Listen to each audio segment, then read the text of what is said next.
Salve Omnes, and welcome back to the channel. I've been doing a lot of research into For Honor lately, specifically the competitive side of the game, from all game modes, feats, perks, executions, and of course, heroes. Now, if like me you've played this game for a while, you've probably caught yourself thinking, how would I change this character? Well, this is going to be my take on how I would update Peacekeeper. You captured Zone A. Peacekeeper has had a rework and another look over by the developers. Now, while she was improved, I think everybody knows by this point it wasn't enough. She falls short in a lot of areas, damage being one of them and her moveset being the main one. Compared to a lot of heroes, Peacekeeper lacks flow. She's a very stop and start hero, and that's a problem, especially for an assassin. This video will assume you know what Peacekeeper's moveset is, as this will make it easy to understand the changes that I am suggesting. There will be what I think are necessary changes, and another change I'm honestly on the fence about. I think it's good on paper, but I worry it could be unbalanced if ever the changes I suggest here are implemented, however unlikely. Before we begin, I normally do not ask to have my videos shared, but I'm pretty confident in my ideas here, so if you find yourself agreeing with me, please feel free to get this video out there. Share it with other YouTube channels, Reddit pages, etc. Who knows, maybe the dev team will see it one day. Maybe not, but I can hope, right? With my arrogance out of the way, let's talk about the rules for the rework / improvements. First, we can add or subtract chains and attack properties, as well as raise or lower the damage values. The changes made must be in the interest of balance between all game modes, duels, brawls, 4v4s, etc. No replacement feats or perks without proper justification as to why we're doing it. Finally, the changes are to stay true to the developer's vision of the character's identity. The development team can have an intended playstyle for a certain character. My intention is to honour that whilst making the character more viable and fun to play. Let's talk about Peacekeeper's deflect. Super cool animation and voice line, but damage wise its current application leaves much to be desired. At the moment it stands at 35 total, 20 direct and 15 bleed. 35 is quite respectable, don't get me wrong, but direct damage in this game is almost always preferable, and Peacekeeper is stuck waiting for her damage to add up. This argument could be made for Shaman too, but Shaman immediately benefits from her opponent's bleeding, and the longer they bleed, the better for her. Plus, Shaman's deflect totals to 34 damage, 18 direct and 16 bleed, so she's really not far behind in damage values. Put simply, I want to change the numbers on Peacekeeper's deflect. Direct damage should be 30 and the bleed to 5, or the direct to 25 and the bleed to 10. We're still getting 35 total, but more direct damage rewards players for using PK's deflect. A compelling argument can be made for 40 damage total deflect, but we aren't adjusting too many damage values if we can help it, as the developers like Peacekeeper's damage to come mainly from bleed stacking. Now let's give Peacekeeper something to force reactions. So if you look at Shaman, she gets a 40 damage unblockable heavy finisher that she can soft feint into a guard break or a dodge, and she can bleed stab after it either lands or misses or is blocked. I propose we give Peacekeeper the same thing. Now I don't mean exactly the same, but we're going to use Shaman as a template to justify why Peacekeeper needs an unblockable attack. Peacekeeper's right heavy finisher will have the unblockable property. Shaman has hers on the left, so I figure Peacekeeper can have hers on the right.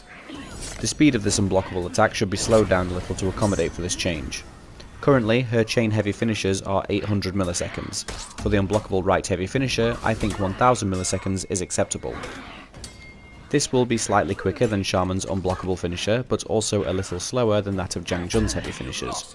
Given Peacekeeper's multiple soft feint options and low damage, this seems fair to me.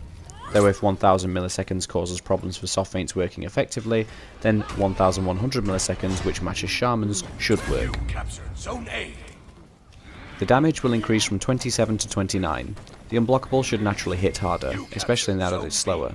With Peacekeeper's damage values being relatively low across the board, and understanding that a successful heavy will guarantee deep gouge, the small increase to 29 fits nicely. With the bleed stab tacked on at the end, it's 40 total, which matches Shaman's. This gives Peacekeeper's soft feint options some serious viability. Her guard break now has more chance of landing against opponents trying to dodge or parry the unblockable, and the dagger cancel soft feint always hitting top guard. This change gives Peacekeeper strong mix-up options, and an even better chance to execute and bait out of stamina parry attempts, as well as get some out of stamina throws, something that she's never had easy access to before. Another change to Peacekeeper's moveset is regarding the dagger cancel from both heavy attacks and her zone attack. The way this move works now is that if Peacekeeper hits with a dagger, she is reset back to neutral and she is left trying to open her opponent up again. The solution is to make her bleed stab function as a chain starter. This change would give her easier access to her 400 millisecond follow-up lights and heavy mix-ups, including the new unblockable attack we'll be adding. Because of this change, there is now more incentive to use both hits of Peacekeeper's zone attack, either letting it fly or soft feinting to dagger cancel instead of immediately feinting her zone after a hit. This would still be an option, but it allows Peacekeeper to be more aggressive and give flow to her kit. Though because of this change, I recommend the first part of her zone attack should be reduced in damage, to 13. She is confirmed to have a light opener damage buff coming, so I'm okay with this small damage nerf for the accessibility to the rest of her attacks. This also works to differentiate between Peacekeeper and Shaman. Shaman may have access to tri-directional bleed stabs, but only Peacekeeper can continue her chain via hers. To justify this change, the recently reworked Raider has a soft feint option into stunning tap that can then be linked into chain finishes. The stunning tap itself blinds and drains stamina also whilst having good damage. No reason why Peacekeeper can't have the option to continue her chain after a dagger cancel. Kensei can also continue a chain from soft feints, as can Aramusha, Valkyrie and Nusha using her traps. Just so there's no confusion, this change should only be applied to her soft feint dagger cancel and not deep gouge. Dashing lunge and sidestep strike are Peacekeeper's dodge attacks. I know the damage is low, but honestly that doesn't bother me. What does is that these moves should be chain starters, while PK should still have the option of deep gouge. Giving these moves the ability to start chains means PK can keep up her offensive pressure. Granted, this only lets her combo into heavy finisher, but this means dagger cancels, guard breaks and dodge soft feints, plus the new 29 damage unblockable heavy we're adding. Naturally, deep gouge after a dodge heavy will still work and still end the chain, but this is still a good option for punishing during ganks and anti-ganks. Plus this lets PK retain her team role for setting up Shaman and Nobushi so they can capitalise on the bleed. For some perspective on this change, Gladiator, Raider, Berserker, Valkyrie, Shaman, Kensei, Orochi, Tiandi, Jangjun and Nusha all have dodge attacks that start chains. Gladiator, Raider, Berserker, Shaman, Kensei and Jangjun can all chain into unblockable attacks after a dodge attack too, so there really is no excuse that Peacekeeper can't do the same. Finally, I want to look at one of Peacekeeper's feats, the only one that is completely unique to her, and that is her tier 3 feat crossbow. This does 25 damage and has a 1 minute recharge time, identical to Berserker's throwing axe. However, Zerker's activates faster. There's no reason as to why Peacekeeper's can't be just as fast, or it needs a damage buff to justify its lengthy startup time and obvious animation. Now I prefer to keep the cooldown to a minute, so maybe up to 30 damage would be acceptable. Just to clarify, I only want one of these buffs, not both of them. The changes that I have listed I believe are necessary to make Peacekeeper a viable character in high level play, but I'm going to list one more change here that I'm not too sure about. Peacekeeper's low damage is justified by her bleed, and that she can stack it. From a numbers perspective, when you add it all up, her damage is quite respectable. The problem is that in most fights, the bleed takes too long to kill the opponent and you can very easily be killed yourself. My suggestion here isn't to increase raw damage or even bleed damage, but to simply increase the speed in which bleed ticks down. This doesn't need to be a big amount, but just a little bit just to make a difference. This change should only apply to Peacekeeper and not the other characters that are capable of applying bleed. This would make it unique to Peacekeeper and gives her appeal as a hero choice. Also, this change should not affect the feat Sharpen Blade, as to avoid any unnecessary extra work for the devs, and I kinda think that would be unbalanced. Just to reiterate though, this is only an idea I had, I'm not 100% certain this should be included. So to summarise, my changes are: first, right heavy finisher unblockable at 29 damage and slowed to 1000 milliseconds.